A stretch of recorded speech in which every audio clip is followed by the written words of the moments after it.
Hello everyone, hope you all are doing good. So now we are going to discuss our next topic of pedagogy of science, that is cooperative collaborative learning. कि देखिए जी, हम cooperate करेंगे, एक दूसरे से collaborate करेंगे तो उससे क्या होगा, हमारी लर्निंग मच बेटर होगी। तो अगर मच बेटर होगी तो उसके टेक्निक्स क्या हैं, कैसे बेटर होगी, या अगर बेटर हुई तो उसके बेनिफिट्स क्या होंगे, कैसे हम एक दूसरे से कोऑपरेट करेंगे, वो सब चीज़ें। ठीक है, so let's start teaching and learning strategy in which students are group together. तो देखिए जी, कोऑपरेट करना है, कोलैबोरेट करना है, तो ग्रुप्स में ही कोई एक्टिविटी करवाई जाएगी, टीचर कोई उनसे एक्टिविटी करवाएगा ग्रुप्स में। In this participators talk share plan together.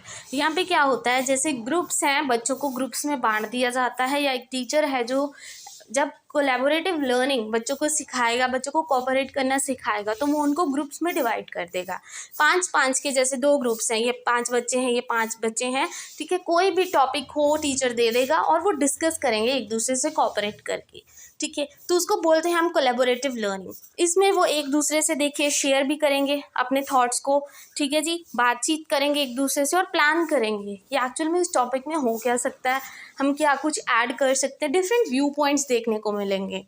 It takes place anytime students work together to increase learning of themselves or others. इससे क्या होगा, अपनी लर्निंग तो उनकी बढ़ेगी बढ़ेगी, प्लस जो सामने वाला है उसकी लर्निंग में भी सुधार आएगा, क्योंकि देखिए उसके पास अपने आइडियाज़ हैं, इट्स ओके, बट दूसरे के आइडियाज़ भी अगर मिलके और ज़्यादा इनोवेटिव हो जाए वो चीज़, तो और ज़्यादा अच्छा हो सकता है।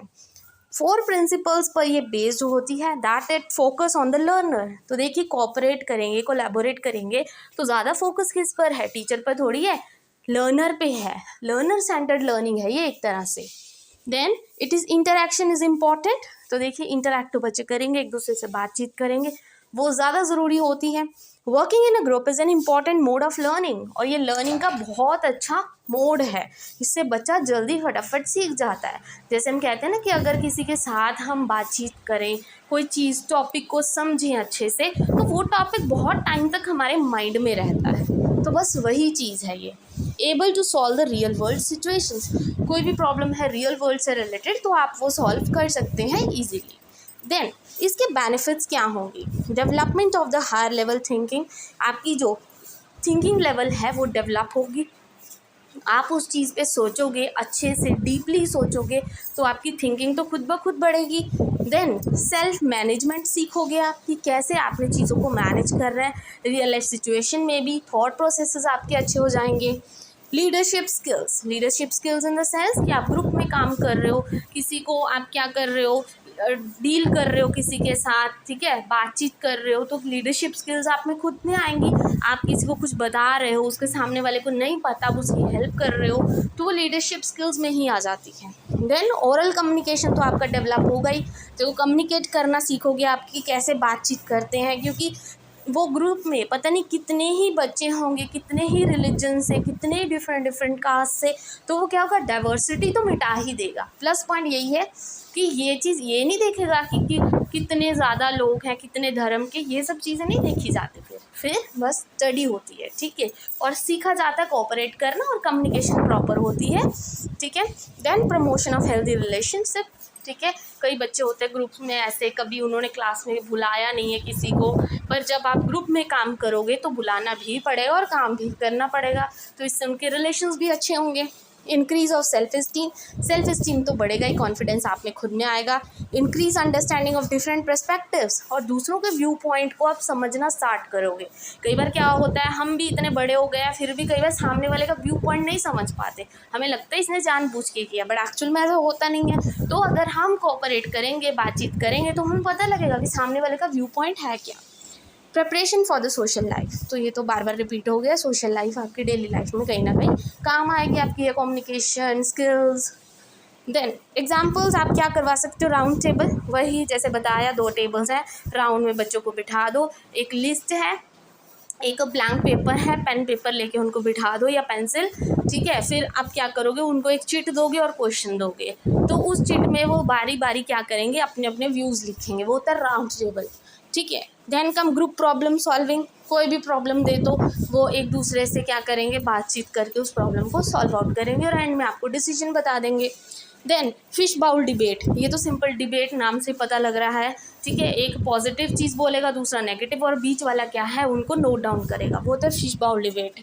थिंक पेयर शेयर, वही पेयरिंग में आप बैठे हो, ठीक है। एक बच्चे को आपने क्या प्रॉब्लम दी बट वो नहीं सॉल्व कर पा रहा, तो वो क्या करेगा, आगे पास आउट कर देगा, मतलब think pair and then share. Why using collaborative learning या कोऑपरेटिव लर्निंग, आप क्यों कोऑपरेट कर रहे हो, क्यों कोऑपरेटिव लर्निंग सिखा रहे हो, ताकि बच्चा इंगेज हो कोऑपरेटिव लर्निंग में, फटाफट रिमेंबर करे और क्रिटिकल थिंकिंग स्किल्स उसकी डेवलप हों।